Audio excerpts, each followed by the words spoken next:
I'm out here on this very beautiful day and thinking about, I guess, the word fear. A lot of times we hear that courage is the opposite of fear, and I do believe that. And I absolutely love whoever thought of the whole acronym fear, false evidence appearing real. And I was thinking about my specific fears that I have, and I was really thinking sometimes our fears isn't necessarily completely false evidence appearing real. I mean, sometimes there's real risk that's involved. Like some people have spider phobias, you know, whatever type of phobia that a person may have, there is sometimes a potential risk that is tied to that fear. But the problem is when the risk is paralyzing in a sense that it prevents us from doing what we really want to do.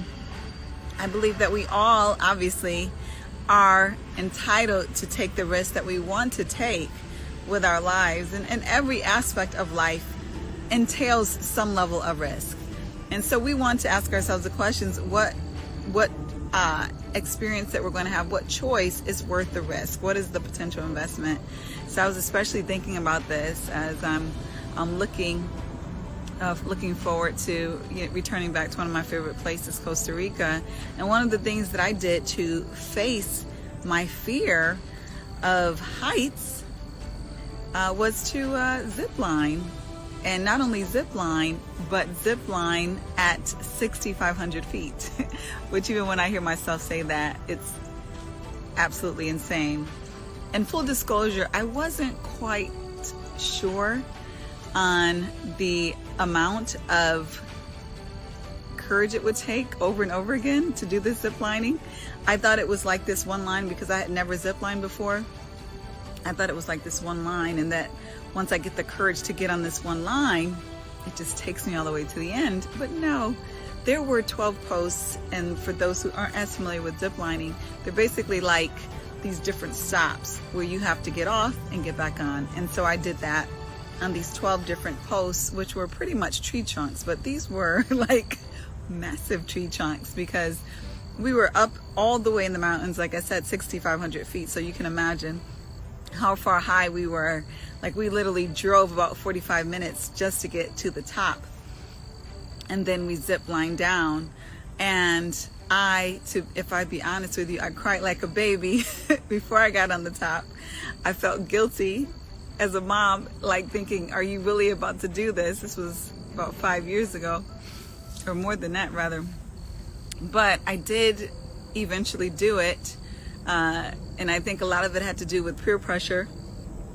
Not that people were pressuring me directly, but I'm like standing here, there's an 8-year-old kid, a 10-year-old kid, and all these other people, and I'm the only one sitting here frantic and terrified. So it did make me, a little bit more encouraged to do it. And, honestly, my main reason for doing it was to face my fears. I wanted that opportunity to face my biggest fear. And I thought that was a really cool way of doing that. And so I ultimately did it. It was an amazing, absolutely amazing experience, a humbling experience, if you can imagine, of just being up there. It was beautiful. The trees, the water, just seeing heights, seeing a view that I've never seen before. I've been in planes, that's far high, obviously, and you feel far more protected. And I've been on ground looking up, but it's a very interesting angle to zip line that high up, whereas you're much higher, obviously, while at the same time being aware that there's a bottom that is right there as well, or not right there, but a lot further than right there. And interestingly, they give you a helmet, but the helmet, I mean, between me and you, it's like, I don't know how much the helmet really would have done, if, God forbid, there was any type of fall. But that being said, do I think I'll ever do it again? I probably won't. But I started thinking about it. Now I'm planning another Costa Rica adventure trip, and they have these beautiful, I cannot believe they're the exact word, but they're bridges, but they're bridges that you walk on, but they're not like the bridges that you're probably thinking of that are made of this very sturdy wood or metal. It's not that type of bridge, and I wish I could remember, it just slipped my mind, the exact name of the bridges. But they're like the loose bridges. So like they're bridges technically someone could slip on through. They're bridges when you walk, they're wobbly, so you get an idea of those bridges that I totally cannot remember the name of them. And so here I'm again, I'm like, gosh, I have to muster up this courage once again to do this. And you know, a lot of things, you know, that we enjoy, there's always some risk involved, and some things we don't enjoy, there's still some risk involved. Like I said, there's risk in living.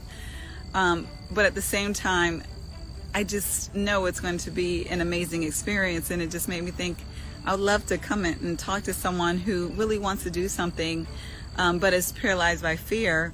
And sometimes we're paralyzed by fear and don't even know it. We just think that it's not in our instinct to do it. We really don't feel like doing it right now, or isn't up to it. And sometimes it's really just fear.